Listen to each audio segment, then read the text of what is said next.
প্রিয় দর্শক, আপনারা দেখতে পাচ্ছেন এই যে লতিরাজ বাড়িকে যে জাতটা চাষ করছি, সেই জাতটা কিন্তু এটা পানিতে ছাড়া মানে এটা ভালো ফলন হবে না। পানিতে ছাড়া এটা কখনোই চাষ করা যাবে না। যেই জমিনে পানি থাকে সেই জমিনে চাষ করতে হবে। এছাড়া যদি এই জাতটা চাষ করেন তাহলে কখনোই লাভবান হওয়া যাবে না। যেমন এখানে ধরেন, এখানে 6 কাঠা জমিতে আমার কিন্তু 6 মণ লতি হওয়ার কথা ছিল, ঠিক আছে। কাঠায় 1 মণ, মানে 2.5 শতকে 1 কাঠা। তো প্রতি কাঠায় 1 মণ করে লতি হয় যদি আপনার এখানে পানি থাকে, পানি টিকে যদি, তাহলে কিন্তু এটা বাম্পার ফলন হয়। আর লতি চাষে একটা জিনিস, এই শুকনো জমিতে করার জন্য আরেকটা জাত আছে, সেটা আমার জাত আপনারা দেখাইছে আপনাদেরকে। শুকনো জমিতে একটা জাত আছে, ওইটা চাষ করতে হবে ওইখানটায়, আর এটা হচ্ছে পানিতে। তো এই জাতটা আমার পড়ে গেছে, যেই জমিতে পানি টিকতেছে না সেইখানে পড়ে গেছে, যার কারণে এখানে দেখেন 6 কাঠা জমিতে আমার হচ্ছে মাত্র 1.5 মণ লতি, ঠিক আছে। তো এটাই হচ্ছে লস। তো সেটা হলো ক্লিয়ার করে আপনাদেরকে বলি যে লস হওয়ার পিছনে কারণটা হচ্ছে এটাই, যে যেই জাতটা আমি করছি এই জাতটা কিন্তু পানিতে ছাড়া কখনই হবে না। এটা আমার উল্টাপাল্টা হয়ে গেছে আর কি। তো আশা করছি সামনের বার এটা চেঞ্জ করে ওইটা আবার ওখানে লাগাবো, যেই জমিনে আমার পানি থাকে না সেই জমিনে ওই শুকনো জাতটা ওটা লাগাবো আর কি।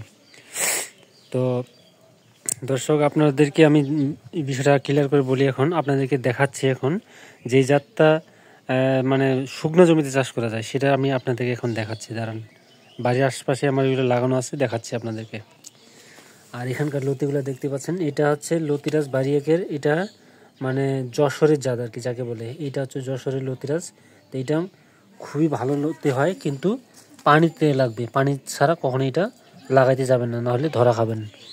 আর শুকনা জমিতে যেই জাতটা চাষ করা হয় সেটা আপনাদেরকে এখন দেখাচ্ছি। ওটা কিন্তু শুকনো জমিতেও করতে পারবেন, বাম্পার লতি হয় ওটা শুকনাতেও চাষ করতে পারবেন।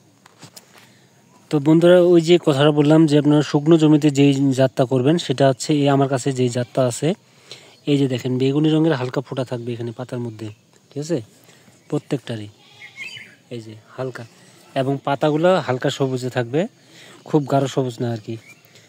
এর হচ্ছে মেন ইয়াটা হচ্ছে লতাটা হবে ডগা দিয়ে, এই ডগার ভিতর দিয়ে লতিগুলো হবে। এই ধরনের যদি আপনি রাখতে পারেন শুকনো জমি, ঠিক আছে, আর রসটা থাকবে উপরে মালচিং, এই যে এই ধরনের খড়কুটা দিয়ে দেবেন, তাহলে এর পর্যাপ্ত লতি হবে। মানে এর প্রচণ্ড লতি হয়, লতিগুলো খুব লম্বা লম্বা হয়, সেই জন্য এর দ্বিগুণ লতি হওয়ার সম্ভাবনা আছে আর কি এই জাতটার।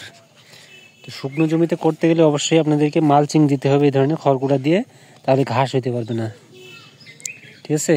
এইগুলো আমি আনাচে কানাচে লাগাই রাখছি। আর ওইদিকে আমার 25% জমিতে আর একটা জাত আছে, মানে এই জাতটাই আর কি লাগাই রাখছি। তো দুই জাত লাগানো আছে আর কি, এই যে দেখতে পাচ্ছেন।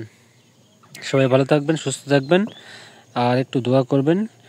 এই কচু চাষের আরও অনেক রকমের তথ্য আছে, সেগুলো আপনাদেরকে জানানোর চেষ্টা করছি। আর এটা হচ্ছে আমার পুকুর, এখানে হাঁস পালন করব।